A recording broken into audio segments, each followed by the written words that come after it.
not even $400. But today, people's retirement salary can go between 5,000 to 10,000, depending on your work, your class. If you are communist, long communist people, members, like my father was communist since he was 15. So they all passed away, my mom and father, so I can talk about their money thing. And my father has very high salary because he's an old communist person. Therefore, he and his wife, they can afford to hire 2 nannies. Now, that is talking about low labor in US. I can't even hire someone come to me for 3 hours a day, when I have surgery. So that is a difference in China. You can feel really, you can get help if you have money, reasonable amount of money. We're not talking about a lot of money. Yeah. So I'm done. Thank you for that, Jing. So it's probably a mixed bag. It wasn't quite as simplistic as maybe suggested. Thank you. Pat, I guess you're going to get the last word.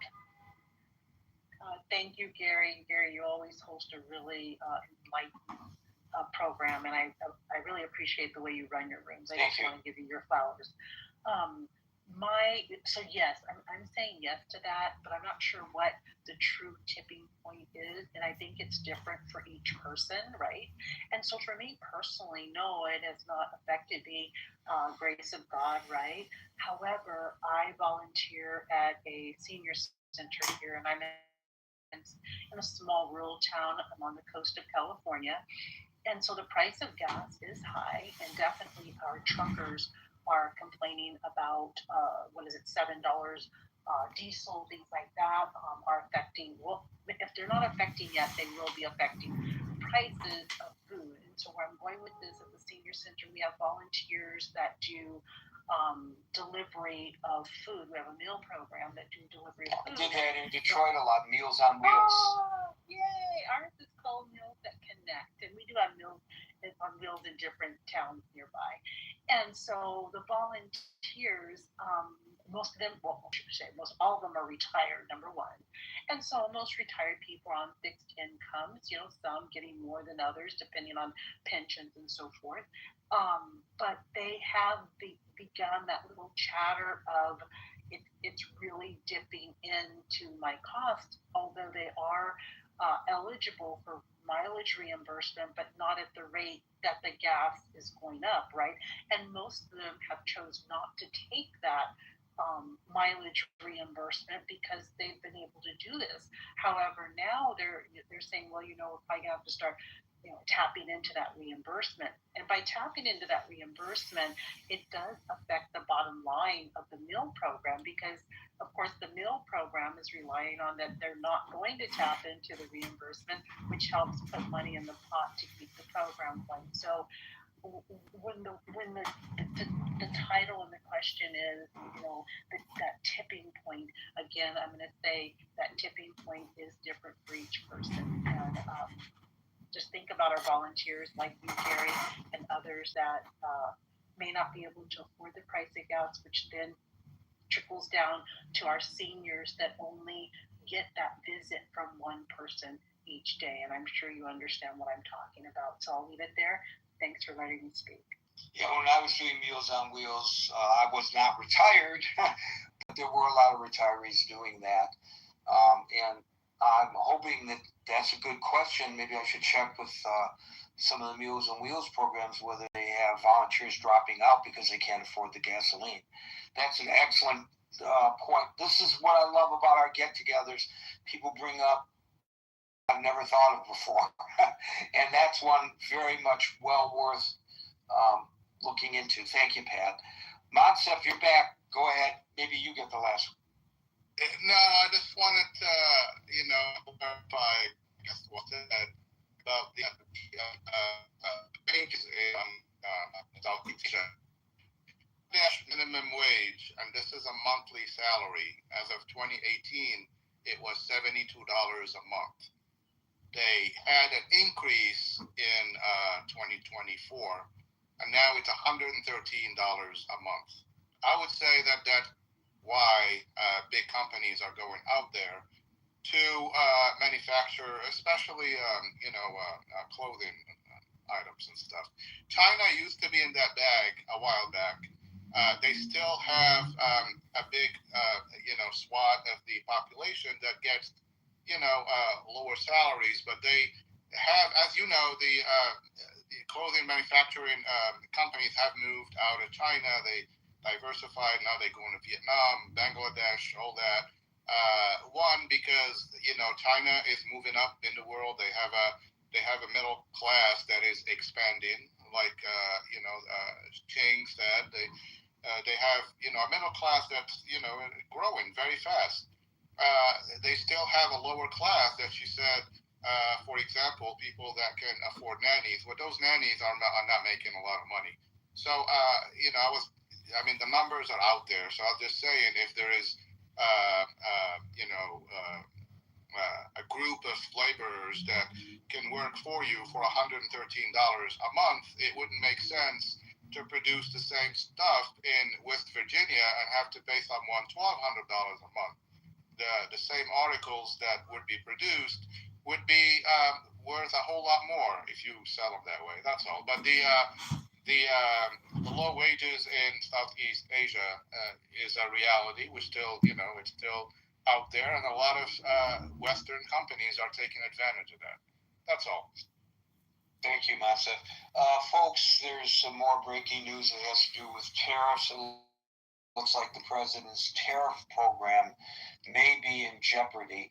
If you go to the chat, which is linked above, I have linked to a story there about that.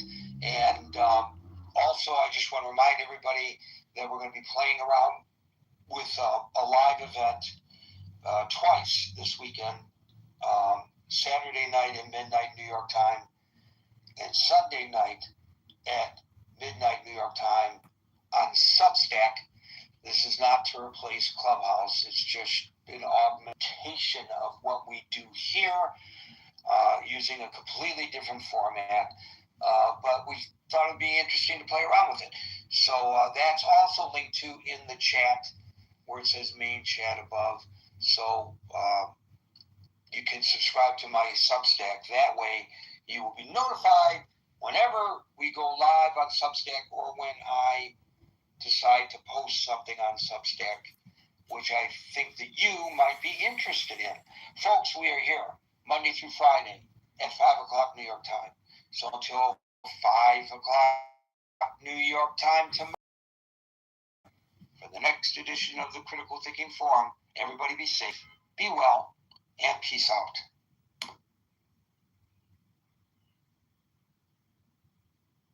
Whose name ain't Mike Johnson? No.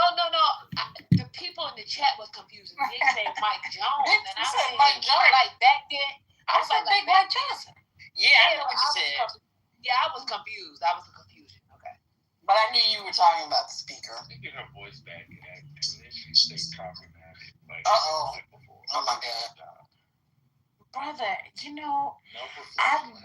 I wish that you could turn that love that you really had for me around and show it a different way. Because I know that these are just love tags. But I'm not receptive to that type of love. Like,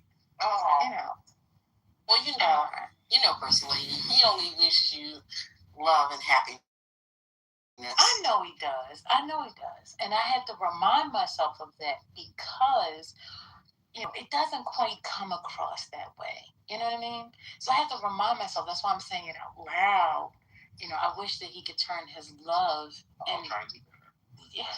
You're like much older, like 2.5 times my age. Yeah. Sister. Yeah. Right. Yeah. I'm like your granny. Forget sister. Oh. You need to treat me like your granny. Well, he also wishes. Yeah, he wishes that for you. Yeah. Dan love hanging out with old women. he got the boys contemporary Sherry, and now he got 87-year-old first lady. Oh, God. Wait, who was the first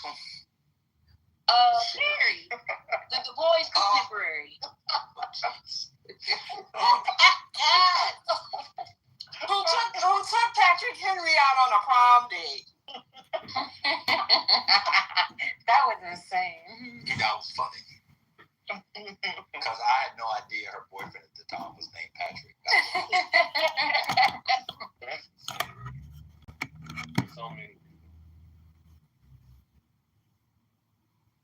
Well, we're gonna call them the man and the old lady gang.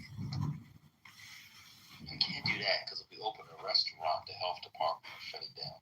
If you get that, That's crazy. That is crazy. that restaurant was so nasty, I would not step foot in that place. For real. What restaurant is that? So I don't know. That Candy. Yeah, Candy. They shut it down, right? They shut down. They shut down. Oh, yeah, I heard terrible things about that place anyway. I heard the food was good. I heard the food was good. But Well, it should. It had, toenails and people sticking real feet in it. They said you stuck your foot in it. You said because I did. Literally. oh my god. Oh my god. Wait a minute. So are all of their restaurants closed? Because they had like 2 or 3 of them. Tug kept opening and stuff. Yeah. And when they got divorced, it was over. It's for the best. Yeah, I thought they closed it because they had. This is why I thought it was so dirty, y'all. I thought it was so dirty because they didn't have enough staff, and it was because it was like people knew who he was. It was always a lot of people, kind of like, I don't know if people in the DMV know about Milk and Honey, but kind of like that. Oh. Yeah, I know they weren't washing their hands. They was probably throwing up hot food in the refrigerator. What? Wait a minute, but didn't all of that really come out? It came about with that food influencer, Mike Lee, too, because he said the service was bad. Yeah, because people was complaining. People was complaining about the long wait, the service, and it always being so packed. So I think it's because they were trying to I don't know, but it just sounds like they didn't have enough people in there to service all the traffic. You know what? I bet they ran out of food too. Well, it sounds like they need to hire some people. The show. It's gone. Bravo. Yeah. Yeah. What was that show called? I think it was maybe OLG. Yeah. Which But that's what I'm saying. So on the show, that's how I saw PT. That how it was always overflowed.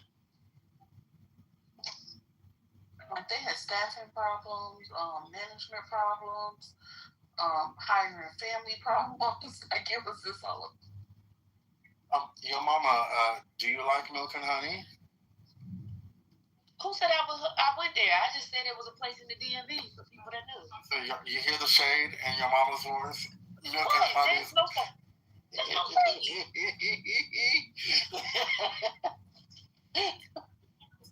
What is it? Is it a restaurant or? Ask your mama. Yeah, it's a restaurant. I've been there only one time, and I don't think I'll ever return. What is this place, yo? It's a restaurant. It's a restaurant, and you get mainly it's a lot of brunch, but it is expanded now. It has multiple locations across the area, and you could get breakfast / lunch, soul food type food. Okay. Chicken and waffles. I mean, not chicken and waffles, but like that. Gotcha. So is it better than the Hush Harbor? Oh, Jesus. I'm gonna be honest, that one still took me out. I don't think I've recovered from that one. Did anybody ever visit Sweetie Pies? Wait. Closed them? Sweet potato pie or what? Sweetie Pie. Miss Robbie's restaurant. Oh, no. My sister. Yeah. She said you gotta wait in line. Well, this was years ago. But she said, it's a long wait, but the food is good. I was thinking about it when your mama was talking about the long lines. I remember watching Sweetie Pies, and was long lines out there. But I know that her place closed up as well. Her son killed. Yeah, her son killed the nephew or something. Right. Did they wrap up all the restaurants after that? I think it was a little bit before. Why would they need to? And then the last restaurant actually was a victim of the hospital expanded, so that they had to close. So she didn't want to close that one. That one was the upper crust. That was like the first one, right? No, it was the last one, but it was like her life's work, the one that she really wanted to open. Her dream. And it was Hello, dream one. But they all shut down. Ben said he been before. How was it? Was the food good? No, I was responding to the Hush Harbor. Oh, Ben's been to the Hush Harbors. Yeah. I think it's Adams Morgan. I was over there. I can't remember. And you give it a good rating? Yeah, it was fun. I went by myself, took a book or article. It was fun. Yeah. I mean, for me, bars are generally fine. You know, you got booze and a good companion. It was fine. They take your phone away. Yeah, that's nice. Dude. Oh, why? That's the thing. It's a phone-free bar, so you actually talk to the people you're with. Oh, wow. And everybody's not on their phone. It's a great idea, but it's inspired by honoring Negroes who went into the Hush Harbors to worship and plot escapes and resistance against the master. It's a very nice idea. I think it's in Adams Morgan. Let's see. Yeah, I think it is. Yeah. And they have little bites. They don't have really a restaurant, but they have little bites. And it's on 8th Street, yeah. And the drinks aren't crazy either. Yeah, I'll be over there next week. Okay. That's what's up. He gonna meet you over there. Oh, I heard her. But I feel like if I go to DC, I would like to go. Just to, And then it's a bar. Yeah, what? No, you're not coming to DC to go to a bar. What's I know my brother can't go to the bar. He doesn't drink. He's wholesome. What do you mean? He can get some soda water. Oh God. There's a bar. He Well, goes called softball. He could go. Yeah, he could go to Salamander and get a soda water. Not salamander. Oh my God. Hello. Why would you send him to salamander for Because a soda it's all water? about black woman. Hello. wait, somebody said I get my ass? Messi, don't listen to your mama. Your mama doing too much right now. No, I'm not. What's wrong with Salamander? Not you. It's out of the way. Well, No, it's not. well. Which one you talking about? If you meet me over there, I'll go. Hold on 1 second. Which one you talking about, Hurricane? I go. Hold on, I'm at Whole Foods 1 second. Maybe I'm thinking about the one near the wharf. Oh, it's by the IHS. It's down there by everything else. What's going on? The wharf is ass. I was over there 2 weeks ago. Ass. I'm never going back. Too many blocks. It's everywhere. That's the whole of DC. That's not true. Very strange description. The only thing that's not all the way back anymore is Georgetown and the Palisades. The National Cathedral. There was 2 Negroes there.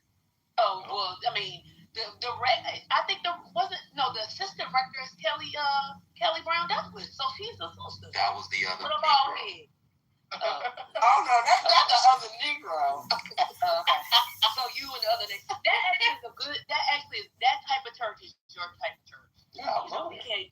I can't sell you the Catholics, but I could give you to them. Yeah, I was over there. It was beautiful. I don't know. Brother Leon, I might go to, I just passed St. Sabina the other day. I was like, I might have to go. Yeah, I think y'all should take brother. I'm doing him like that. I don't like that. Brother could have one drink and he would be on this app screaming out. He doesn't need a drink. He can get a mocktail. He could get a non-alcoholic beer. He just wants to go for the ambiance. He wants to go and experience it. Y'all are acting like y'all know this man's taste. He just said it.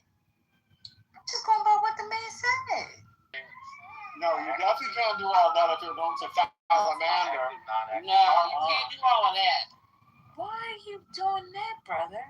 I like the sound. I like this. Yeah, I've been to DC enough that I just Citation. I would rather be in a space where I'm contributing my funds to a Black community versus going and spending my money and not be moved at all by it. Mm-hmm. You know what? What's a great jazz spot in DC? I don't know, brother. Yeah, we can't see your beautiful badge with the ticket in front of it. I just want to say. And Hurricane, yours might be hiding underneath of there. I think maybe you should cash it. I don't know what you're talking about. He's in the 2%. He's almost there. He only needs a few more seconds. But you can't see it. So I was going to answer a question about jazz. I don't know all the spots, but there is a spot in Georgetown called Blues Alley that I go to from time to time. That's one of the main jazz spots that attracts the big names and the not so big names. But all the serious jazz artists perform there from all over the world, actually. And I've gone there many times. So Blues Alley is what it's called in Georgetown. I've seen Michelle Farrell there. Yes, I love her. Yeah, this was before she, got sick. Oh, while you're on the microphone, I think Spiritus wanted to ask you something. I don't know if he got a chance to ask you. We don't have to bring it up. We don't have to. Oh, okay. He talked about it. Okay. I talked about it before. Oh, we don't have to bring it up. You're talking about jazz, which I support. So. Oh, okay. You were here for the Miles Davis conversation. Oh, what about Miles Davis? Y'all, neither one of y'all. I was looking for both of y'all yesterday. What was the conversation? Because I don't know. Dan was saying something about it was one voice that he would take out or something. I don't know. It was definitely probably triggering. I mean.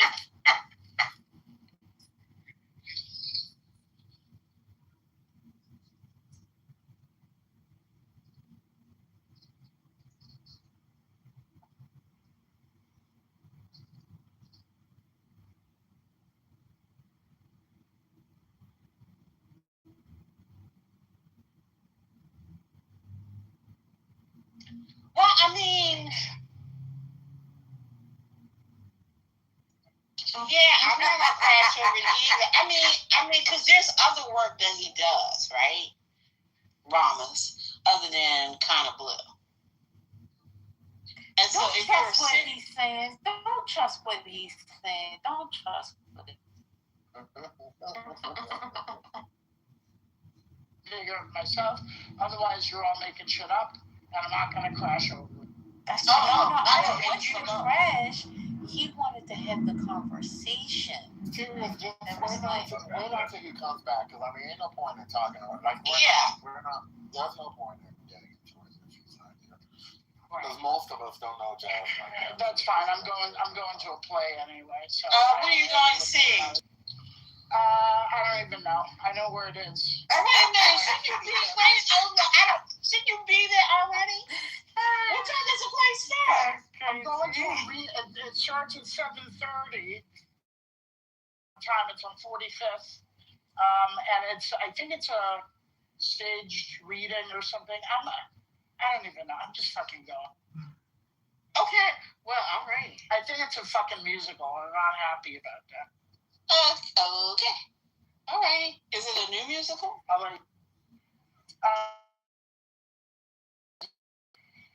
This is not even. Who knows if it's even going to be a thing? Oh well. You said it's just a preview, or is it? It's just a stage. No. It's just. Oh, it's a reading. Okay. Yeah. That's interesting. That's interesting. I mean, we'll see what happens. I don't know. It's one of those things you commit to like a month or two ago, and you buy tickets. Did I do that? That's where I'm. Oh my.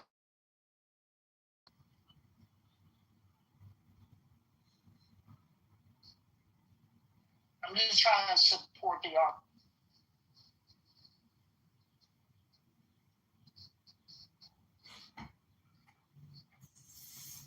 But Hurricane won't answer my question. I didn't see it. I'm sorry. I'll get to it before. We'll deal with it another day. Okay. But you asking me a question.